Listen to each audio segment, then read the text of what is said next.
तो कैसी हो मेरी प्यारी लॉयल फैमिली। मैं हूं आपका दोस्त रविंद्र और आज के पॉडकास्ट में आपके लिए एक ऐसी कहानी लेकर आया है जिसमें एक पिशाचनी को मनोज से प्यार हो जाता है और पिशाचनी प्रेरणा और मनोज की जिंदगी में दखल देकर मनोज को हासिल करना चाहती है। लेकिन प्रेरणा ने तांत्रिक की सहायता से मनोज का पिशाचनी से छुटकारा दिलाने की कोशिश करी। लेकिन उस बेचारी को क्या पता कि पिशाचनी इतनी आसानी से पीछा नहीं छोड़ने वाली। प्रेरणा की लाइफ में अभी तो बहुत कुछ होना बाकी है। मैं उसी दुख भरी दास्तान को लेकर आया हूं जो पल पल आपके रोंगटे खड़े कर देंगे। देखिए, मैंने आपके लिए एक स्टोरी में तैयार की है, तो जो भी साथी पहली बार स्टोरी सुनने के लिए आ रहे हैं उनका तहे दिल से धन्यवाद और वह जल्दी से जल्दी चैनल को सब्सक्राइब करके इस फैमिली का हिस्सा बन जाएं। इस कहानी का पहले भाग डिस्क्रिप्शन में दे दिया है। अगर आप इसके पहले भाग को सुनेंगे तो आज की कहानी को आसानी से समझ जाएंगे। तो चलिए स्टोरी को शुरू करते हैं। मनोज को जब प्रेरणा ने सारी बात बताई तो उसे यकीन नहीं हुआ था कि उसने प्रेरणा के साथ ऐसा व्यवहार किया था। मनोज बार बार प्रेरणा से माफी मांगता था। वह अपने किए पर पछता रहा था। ऐसे ही समय बीत रहा था। दोनों सब कुछ भूलकर अपनी जिंदगी में व्यस्त हो गए। तभी कुछ ऐसा होता है जिसकी उम्मीद न तो प्रेरणा को थी न मनोज को। एक दिन प्रेरणा कपड़े धोने के लिए मनोज की जेब चेक कर रही थी। तभी उसे एक खत मिला। खत लाल स्याही से लिखा था। लिखावट भी उटपटांग थी, लेकिन खत में जो लिखा था उसे पढ़ते ही प्रेरणा के होश उड़ गए। उसमें लिखा था, मनोज, मैं तुमसे प्यार करती हूँ। मुझसे शादी कर लो, मेरे पास बहुत पैसा है। तुम्हें कभी जीवन में काम नहीं करना पड़ेगा। तुम अपनी पत्नी को छोड़कर सदा के लिए मेरे पास आ जाओ। प्रेरणा के हाथ से सारे कपड़े छूट गए। उसकी आंखों से आंसू बह रहे थे। जिस मनोज को मैंने अपने प्राण संकट में डालकर बचाया, वह ही मुझे धोखा दे रहा है। किसी अमीर लड़की के चक्कर में मुझे छोड़ने की तैयारी कर रहा है। प्रेरणा शाम तक रोती रही।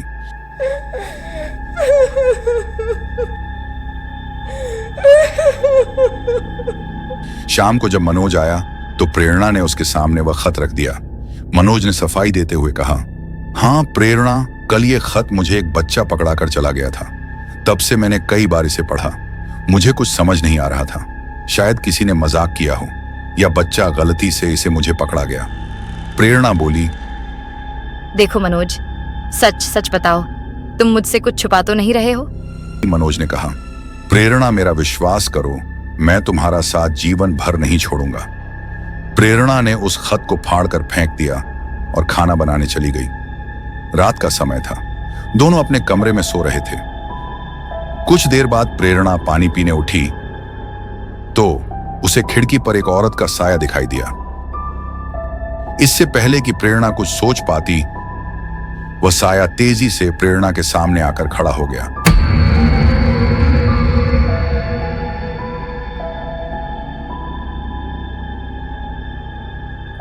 फिर उसने एक नजर मनोज को देखा और तेज आवाज में बोली, तू मुझे मनोज से अलग करेगी, मेरा खत फाड़ेगी, मैं तुझे फाड़ कर रख दूंगी।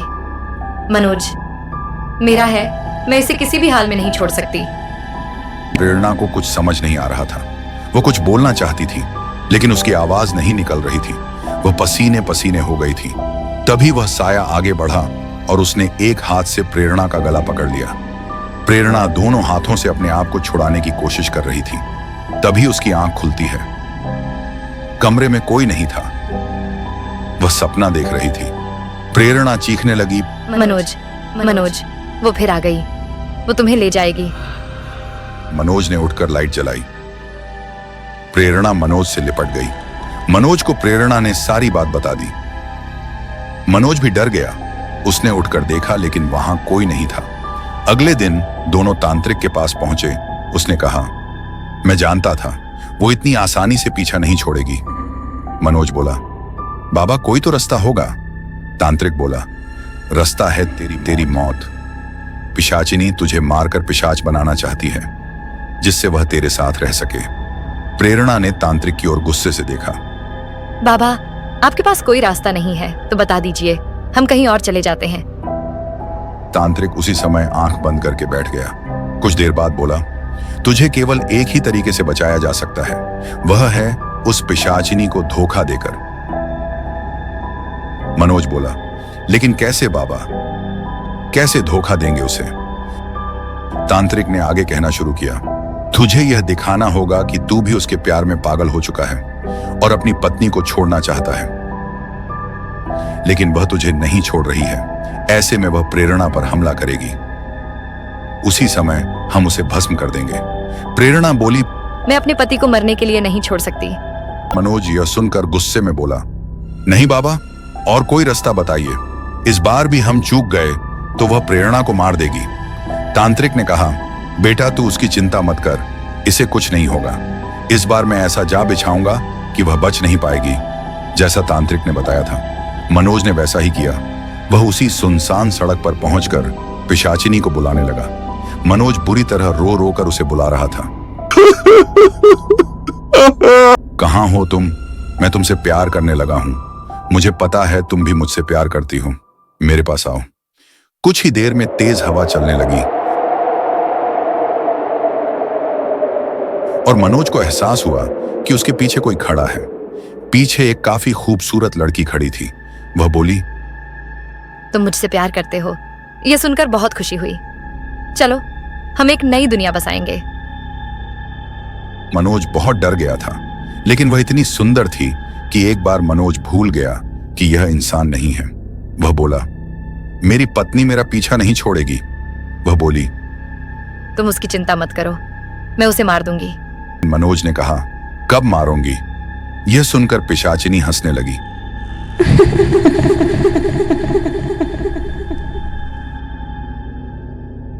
उसके हंसने में मनोज खो गया।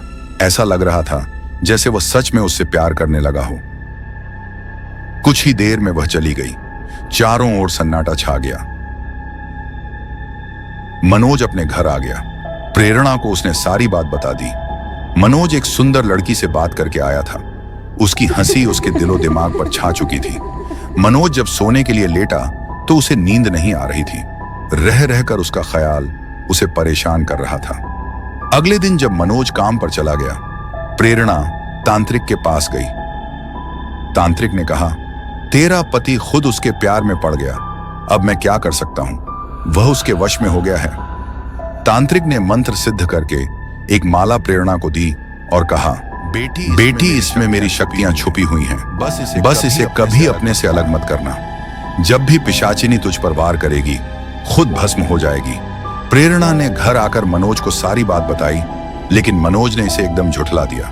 2 दिन बाद वही हुआ जिसका डर था। प्रेरणा घर में अकेली थी। एक सुंदर सी लड़की उसके पास आई और मनोज को छोड़ने को कहने लगी। प्रेरणा समझ चुकी थी कि यह वही पिशाचिनी है। पिशाचिनी ने प्रेरणा पर वार करने के लिए जैसे ही हाथ उठाया, मनोज पीछे से आया और उसने इशारे से पिशाचिनी को मना कर दिया। फिर मनोज ने प्रेरणा की पीठ में चाकू से कई वार कर दिए। प्रेरणा घायल होकर वहीं गिर पड़ी। उसने देखा मनोज और पिशाचिनी दोनों ठहाका मारकर हंस रहे थे।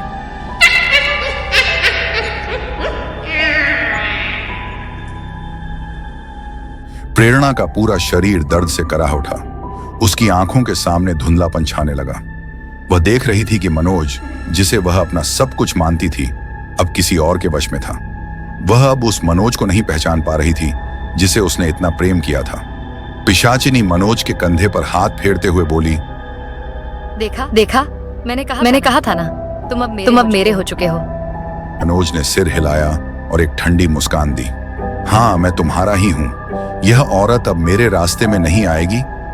प्रेरणा की आंखों से आंसू बहने लगे। उसे विश्वास ही नहीं हो रहा था कि मनोज ने उसे धोखा दिया। वह धीरे धीरे मौत के अंधकार में समा रही थी, लेकिन तभी उसकी आंखें उस माला पर पड़ी जो तांत्रिक ने दी थी। वह अब भी उसकी गर्दन में थी। अचानक उस माला से तेज प्रकाश फूटने लगा। पिशाचिनी दर्द से चीख उठी। नहीं, ये शक्ति। में मनोज भी पीछे हट गया। उसकी आंखों में एक पल के लिए असमंजस झलक उठा। प्रेरणा ने अपनी आखिरी शक्ति जुटाई और कांपते हाथों से माला पकड़ ली। माला से निकली ऊर्जा सीधे पिशाचिनी पर जा टकराई। पिशाचिनी के शरीर से धुआं उठने लगा। वह तड़प रही थी। मनोज ने घबराकर पिशाचिनी की ओर देखा। उसे समझ नहीं आ रहा था कि यह सब क्या हो रहा है। पिशाचिनी धीरे धीरे राख में बदलने लगी। उसकी चीखें पूरे घर में गूंज उठी। कुछ ही देर में वह पूरी तरह जलकर राख बन गई। मनोज ने कांपते हुए प्रेरणा की ओर देखा, लेकिन अब बहुत देर हो चुकी थी। प्रेरणा की आंखें अब भी खुली थीं, लेकिन उनमें जीवन नहीं था। मनोज चीख पड़ा, प्रेरणा! लेकिन कोई उत्तर नहीं आया। तभी घर में अजीब सी सरसराहट होने लगी।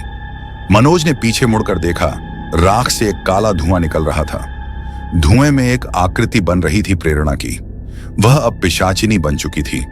उसकी आंखें जल रही थीं और होंठों पर एक डरावनी मुस्कान थी।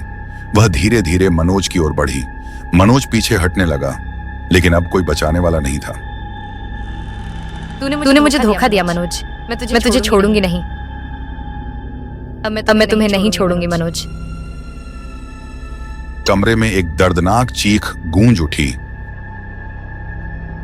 रात के सन्नाटे में जब सब सो रहे होंगे, तब कौन सी अनजानी आहटें दरवाजे के पीछे दस्तक देंगी? कौन से रहस्य अब भी पर्दे में छुपे हैं?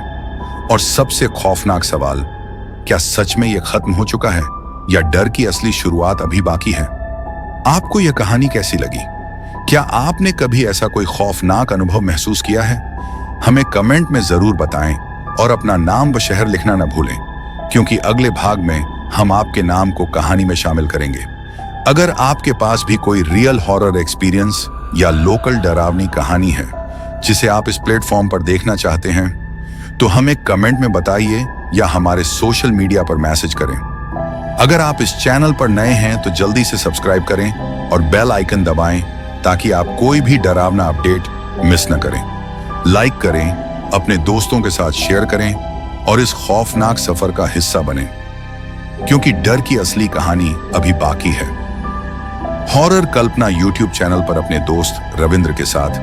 तब तक के लिए आप सभी को नमस्कार।